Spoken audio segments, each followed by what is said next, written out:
déjà, le noir ne s'aime pas lui-même. Donc quand on ne s'aime pas soi-même, parfois, il ne faut pas se plaindre trop que les autres ne nous aiment pas.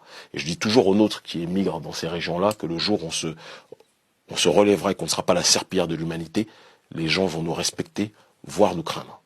Mais c'est à nous d'effectuer le premier travail. Et je reviens à ce que je te disais au départ, une civilisation est détruite par l'extérieur que si elle est rongée de l'intérieur.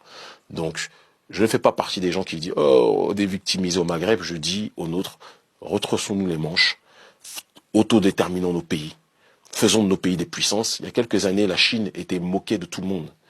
L'Inde était moquée de tout le monde. Moi, je me souviens dans la street, on disait l'Inde, c'est les Indiens, quand on les voyait à Gare du Nord ou autres, on les appelait les pac-pac ou les vendeurs de marrons. On les appelait les Apu des Simpsons. Aujourd'hui, l'Inde est une puissance qui a la bombe nucléaire. C'est pas le cas de l'Afrique.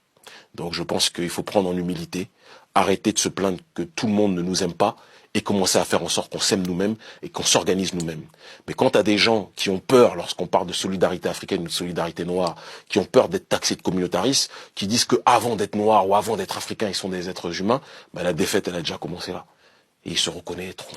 Et c'est ça le problème, en réalité.